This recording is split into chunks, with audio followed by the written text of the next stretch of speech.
Le Canada et l'Australie ont beaucoup de points, à tel point qu'on pourrait les appeler des pays jumeaux. Mais où ils vont se différencier, c'est entre autres pour les raisons salariales. Les raisons salariales en ce moment sont l'une des raisons qui poussent beaucoup de personnes à quitter le Canada. Alors laissez-moi vous partager un peu mon expérience en tant que Canadien qui a vécu en Australie vis-à-vis du salaire.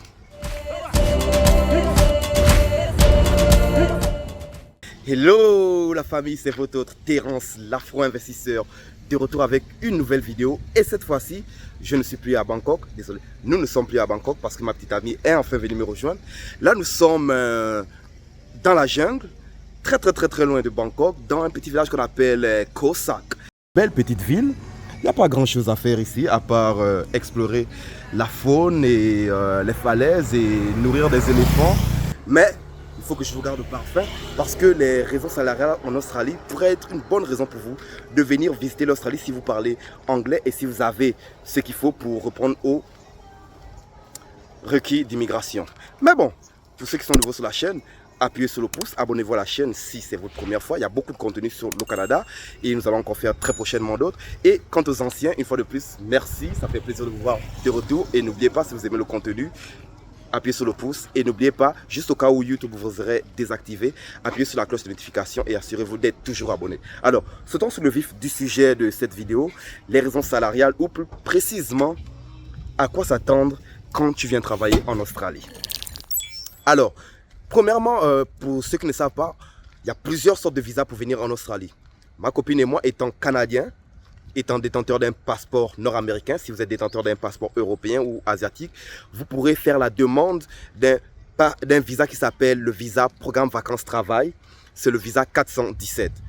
Ce visa-là a une limite d'âge entre 18 à 35 ans. Nous l'avons fait parce que nous sommes détenteurs du passeport canadien. Mais en plus de ça, avec ce visa-là, on peut décrocher un emploi, peu importe la province, sans les restreintes de l'emploi. Qu'est-ce que j'entends par là? C'est que si aujourd'hui on prend un emploi, admettons, comme cuisinier, si après 2 semaines je n'aime pas l'emploi, je peux juste me barrer sans aucune raison. Je n'ai pas besoin de donner des raisons au boss. Je plie mes bagages, je me barre. Alors que si je suis full-time, part-time, ce sera un peu plus dur. Mais la problématique avec ce 417 là, c'est qu'on n'a pas droit à tous les emplois. Quand j'étais au Canada, moi je travaillais dans le domaine de la santé pour une compagnie qui s'appelle EMA Québec. Ceux qui sont au Canada, ils connaissent. Ceux qui ont été au Canada connaissent. Ceux qui ne connaissent pas, EMA Québec, c'est un organisme à but non lucratif qui s'occupe de faire des récoltes de sang pour les hôpitaux et pour les cliniques. Alors, je travaillais pour eux pour aller à travers la province de Québec pour récolter du sang. C'était ça mon boulot.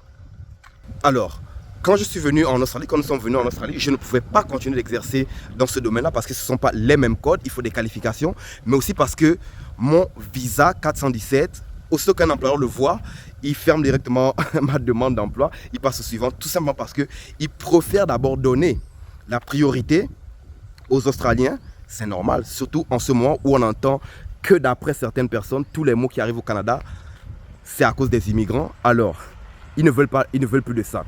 Fait qu'ils vont d'abord premièrement prioriser les Australiens en leur donnant les emplois avant de nous donner les emplois. Mais aussi, la grosse problématique du visa 417, c'est parce que c'est pour 1 an. Si je veux faire une deuxième année, il va falloir que je fasse un boulot bien spécifique dans une région spécifique de l'Australie pour 88 jours. Et c'est là que ça devient problématique parce que aussitôt que je vais faire la deuxième année, je suis obligé de faire ce 88 jours-là. Et ce 88 jours-là, je dois travailler pour un employeur qui peut nous traiter comme il veut. Il peut nous traiter comme sa chose et non comme des êtres humains. Dans une prochaine vidéo, je vais vous raconter, je pense que ce sera peut-être en 2 parties, une expérience que moi et ma petite amie nous avons vécue. Pour beaucoup, bref, je vous en parlerai dans la prochaine vidéo. Alors c'est important de rester connecté. Abonnez-vous à la chaîne et activez la cloche de notification. Ça, c'était le problème du 417. Le bon côté de ce visa-là, c'est qu'on pouvait travailler en tant que casual. Désolé pour l'expression en anglais, je ne sais pas l'expression en français. Casual, c'est tout simplement l'opportunité de travailler sans être à temps plein ou à temps partiel. Et ça nous permet de débuter sur un salaire différent que celui que tu gagnerais à temps plein ou à temps partiel. Au Canada, vous savez, chacune des provinces canadiennes décide de plusieurs choses et entre autres, ils décident du salaire minimum. Au Québec, à Montréal, étant donné que vous êtes franco, beaucoup d'entre vous allez choisir d'aller là-bas. N'oubliez pas, le Nouveau-Brunswick, c'est aussi un endroit où on parle français. La deuxième plus grosse collection de francophones se trouve au Nouveau-Brunswick. Bref, la francophonie se trouve là-bas. Bref. Alors, au Québec, la dernière fois que j'ai regardé le salaire minimum, il était aux alentours de 15 $ à peu près. 15,50 $. Vers Vancouver, on parlait de 18 $ à peu près. Peu importe où tu voulais commencer. C'est incroyable ça. Mais attends. Alors en Australie, on arrive à notre 417. Le premier boulot que je décroche, moi, c'est dans le secteur de la construction. Et tu vas te demander, ouais, comment tu peux quitter de la santé pour venir travailler dans la construction? Comme je vous l'ai dit déjà, ils protègent leurs emplois pour leurs locaux. Mais en plus de ça, j'ai choisi la construction parce que c'était plus facile de 1, mais de 2, parce que moi, j'ai décidé de prendre un peu plus d'expérience dans le secteur de l'immobilier. Moi, c'est le premier secteur qui me parle le plus. Et à ma grande surprise, contrairement au Canada, où au Canada, pour ne serait-ce que venir passer le balai dans la construction, on va te demander des tickets. Et ça, surtout, si c'est à Québec. Les tickets, c'est tout simplement une certification qui te permet de faire un job soi-disant. Admettons, ici, je suis venu, je me suis pointé sur le chantier de construction. J'ai dit, boss, je suis prêt à travailler. Mon anglais est très bon. Mon anglais est très, très, très bon. Il m'a dit, ok, bon, demain, pointe-toi. Amène juste une veste de visibilité, des chaussures en acier pour te protéger les orteils et aussi un casque de protection. Et tu es prêt à commencer. J'ai dit, ok, et c'est combien le salaire? Il m'a dit 30 $ de l'heure. Je répète bien, 30 $ de l'heure pour commencer. Alors qu'au Canada, pour le même boulot, si je commençais à Montréal, il aurait fallu un ticket. Si j'avais le ticket, j'aurais sûrement commencé au salaire minimum à 15 ou 16 $ de l'heure. C'est ça. Très, très, très, très grosse différence. Et ça nous a tellement choqués. Ça, c'était le premier choc que nous avons eu. Le deuxième choc, c'était tout simplement de se rendre compte que nous payons moins de taxes que quand nous étions au Canada. Comme vous le savez, au Canada, chacune des provinces a son taux de taxes déjà fixé.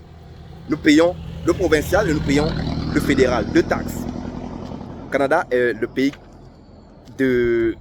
parmi les pays qui ont les plus hautes taxes au monde. C'est incroyable. On arrive en Australie, je décroche mon boulot dans la construction. Je reçois la première paye.